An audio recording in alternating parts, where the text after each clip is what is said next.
أهي دي بقى الوصفة اللي كل أفراد أسرتك هتتفق عليها ويحبوها. وصفة اقتصادية وحلوة جدا للكفتة من غير لحمة. هعملها معاكي بكفتة الفراخ، بس مش أي كفتة دجاج. دي بقى اللي هتغير رأيك في كفتة الفراخ خالص، كفتة غرقانة في الصوص والخضار. وكمان هنضاعف الكمية. يعني هنعمل الغدا وسندوتشات المدرسة كمان. بس قبل ما أقولك عملت إيه، يا ريت لو أنت أول مرة تشوفيني خدي لك جولة في الصفحة. بإذن الله هتعجبك، وما تنسيش تشجعيني بلايك ومشاركة ومتابعة للقناة عشان يوصلك منا كل جديد. ويلا نسمي بالله ونشوف عملت ايه. انا معايا هنا بصلتين حجم متوسط، قطعتهم كويس وحطيتهم في الكبة. معايا كمان قرن فلفل احمر، خدت نصه كده حطيته، ولو في اصفر متوفر معاكي يا ريت، هيديها تسكيرة حلوة وطعم حلو. معايا قرن فلفل كوبي اخضر كمان. لو انت عايزاها سبايسي ممكن تضيفي قرن فلفل حامي سبايسي. معايا هنا 5 فصوص من الثوم، ما يعادل معلقة كبيرة من الثوم المفروم. ومعايا طماطمايه، اخدت اللحم بس بتاعها، ضربت كله في الكبة. كمان معايا هنا رغيفين من العيش الفينو، انا شايلة الكفر او القشرة الخارجية بتاعتهم. معايا كيس من الفيجيتار الحار، نزلته. ومعايا حزمة من البقدونس، ضربت كله مع بعضه وشيلته. وفي نفس الكبة ما غسلتهاش، نزلت ب100 جرام من اللي هي الضاني. بتديها طعم وتست حلو جدا مع الفراخ. الفراخ انا معايا كيلو من الصدور البانيه، وكمان حطيت عليها ورك كنت خلياه. ده بيدي طعم حلو جدا لما تخلطي الصدور بالوراك يعني. كمان التوابل اللي معايا، حطيت معلقه كبيره من الملح، معلقه صغيره من الفلفل، نص معلقه صغيره من الحبهان، ونص معلقه صغيره من القرفه، معلقه كبيره من السبع بهارات والبابريكا والثوم والبصل البودر، نص معلقه من السكر. حطيت 4 معالق كبيره من البقسماط المطحون، وربع كوبايه من الزيت. انت هتلاقيها بتلزق معاكي وانت بتعجني، ما تخافيش كملي. حطي عليها ربع كوباية الزيت دي، 4 معالق كده ولا حاجة كبار، وتمام. هتاخدي مية البصل بقى، هتضيفي لها معلقة كبيرة من البابريكا، ومعلقة كبيرة من الزيت، ومعلقة كبيرة من الصلصة، ومعلقة كمان كبيرة من الكاتشب. الخليط ده بيدي طعم حلو جدا لما بتصبعي بيه الكفتة بتاعت الفراخ. الطريقة دي بقى في التشكيل، هتجيبي كيس تدهنيه زيت، والصينيه برضو اللي هترصي عليها بتكون دهنها زيت. بصي الطريقه دي بتخلي الصوابع كلها طالعه متساويه وهشه، وبتدي معاكي عدد اكبر. بعد ما خلصت التشكيل بتاعي برضو دهنت بالفرشة من الخليط بتاعي.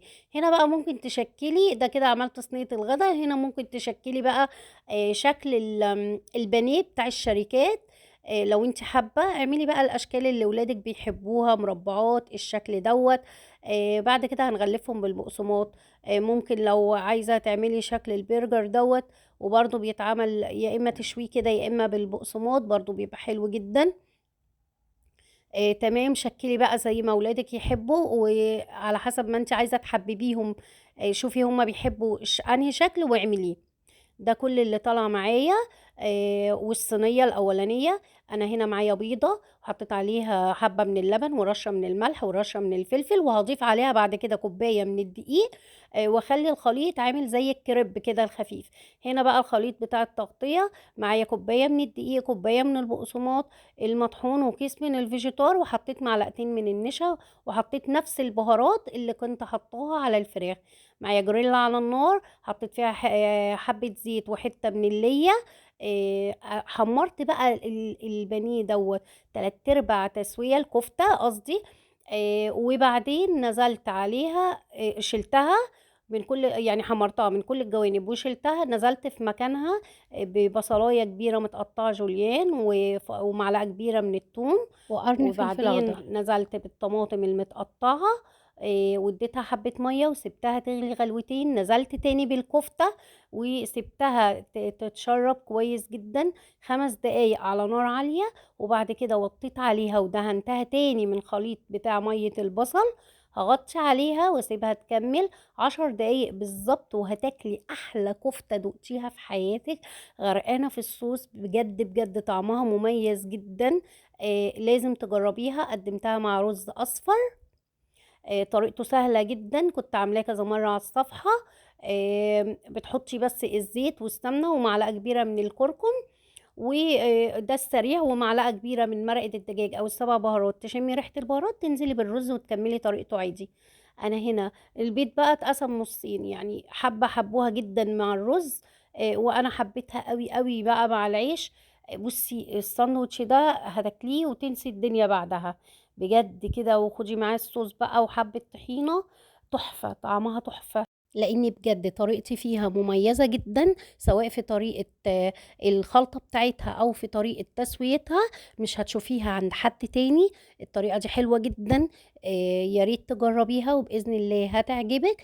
كمان هنا حبيت اعمل معاكي كام قطعة من الشكل اللي عملته على شكل بانيه شركات كده. القشرة بتاعتها متماسكة جدا. انا كنت عملت طريقة البانيه اللي بالقشرة المتماسكة دوت بالتفصيل في فيديو البانيه على الصفحة، لو عايزة تشوفيه بالتفصيل ارجعي للفيديو. بإذن الله هيعجبك. وصحتين وهنا.